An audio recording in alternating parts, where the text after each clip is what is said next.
ચાલો આપણા શરીરની અંદરની એક એવી અદ્ભુત દુનિયામાં જઈએ જે ક્યારેય અટકતી નથી.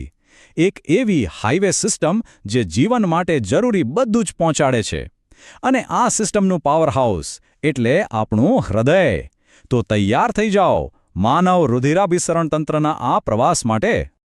આટલા મોટા અને જટિલ નેટવર્કનું સેન્ટર શું છે?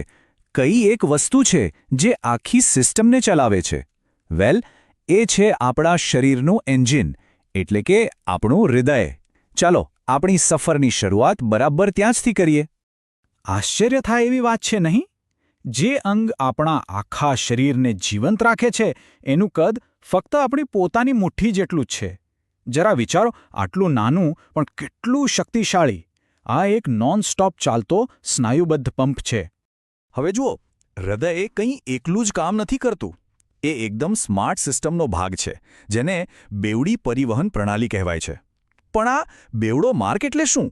ચાલો સમજીએ કે આ સિસ્ટમ આટલી ખાસ કેમ છે. આ જુઓ, આ છે આખી મુસાફરીનો નકશો.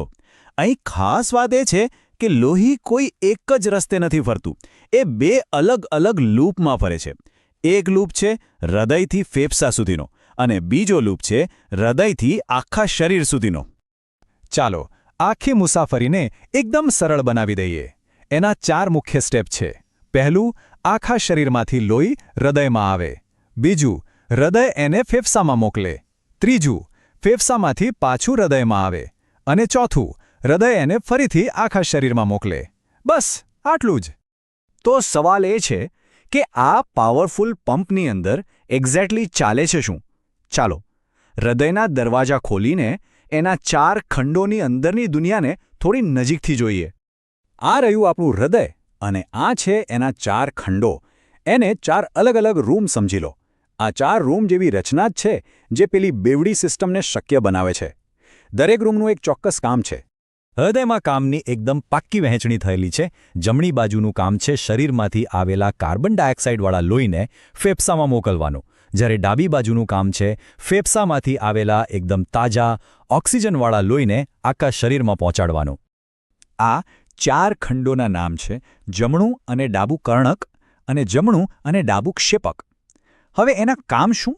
એકદમ સિમ્પલ.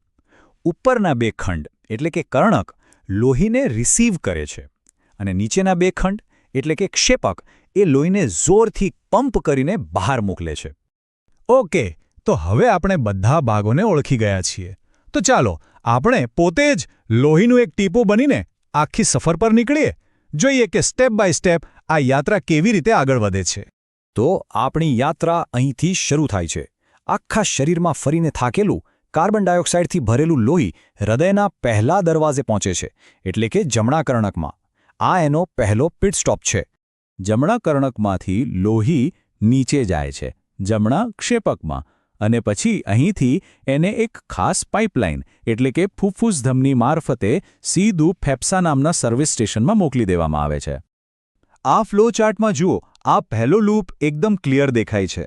હૃદયથી ફેફસા સુધીની આ ટૂંકી પણ એકદમ ઇમ્પોર્ટન્ટ જર્ની છે. એનો બસ એક જ મકસદ છે, લોહીને સાફ કરવું, રિચાર્જ કરવું. ફેફસામાં પહોંચીને તો જાણે જાદુ જ થાય છે. લોહી અહીં કાર્બન ડાયોક્સાઇડનો બધો કચરો ખાલી કરે છે અને બદલામાં એકદમ ફ્રેશ, જીવન આપનારો ઓક્સિજન ભરી લે છે. બસ અહીંયા પહેલા લૂપનું મિશન પૂરું થયું. હવે લોહી એકદમ ફ્રેશ થઈ ગયું છે, ઓક્સિજનથી ભરપૂર. એટલે એ હૃદયમાં પાછું ફરે છે. પણ આ વખતે એ બીજી બાજુના દરવાજેથી એન્ટ્રી લે છે, એટલે કે ડાબા કર્ણકમાં. હવે એ પોતાની લાંબી મુસાફરી માટે તૈયાર છે. અને હવે આવે છે આખી સફરનો ગ્રેન્ડ ફિનાલે. હૃદયનો સૌથી મજબૂત ભાગ, ડાબું ક્ષેપક, આ તાજા લોહીને એટલા જોરથી પંપ કરે છે કે એ આપણા માથાના વાળથી લઈને પગના અંગૂઠા સુધી શરીરના દરેક સેલ સુધી પહોંચી જાય. આ ડાયાગ્રામમાં જુઓ. આ શક્તિશાળી પંપનું એક્શન બરાબર દેખાય છે. લોહી ડાબા કર્ણકમાંથી ડાબા ક્ષેપકમાં આવે છે અને ત્યાંથી એને આખા શરીરમાં મોકલવામાં આવે છે. આ છે આપણો બીજો અને લાંબો લૂપ. તો આ બધી દોડધામનો મતલબ શું? આટલું બધું થાય છે, પણ શા માટે?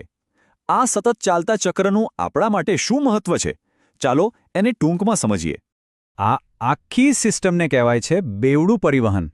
કારણ કે લોહી એક ચક્કર પૂરું કરવા માટે હૃદયમાંથી 2 વાર પસાર થાય છે. આનો સૌથી મોટો ફાયદો એ છે કે શુદ્ધ અને અશુદ્ધ લોહી ક્યારેય ભેગું નથી થતું અને એટલે જ આપણા શરીરને આટલી બધી એનર્જી મળે છે. તો આખી વાતનો સાર એક જ નંબરમાં કહેવો હોય તો એ છે 2. બસ આ એક આંકડો યાદ રાખવાનો છે. 2 અલગ અલગ સર્કિટ, એક ટૂંકો ફેફસા માટે અને એક લાંબો આખા શરીર માટે. અને આખી કહાનીનો સૌથી અદ્ભુત ભાગ તો એ છે કે આ બધું જ, આ આખી યાત્રા દરેક એક ધબકારા સાથે 1 સેકન્ડ માટે પણ અટક્યા વગર આપણા જીવનભર ચાલતી રહે છે. ક્યારેય વિચાર્યું છે કે આ સતત અને પરફેક્ટ ચાલતું ચક્ર જ આપણા જીવંત હોવાનો પુરાવો છે, નહીં?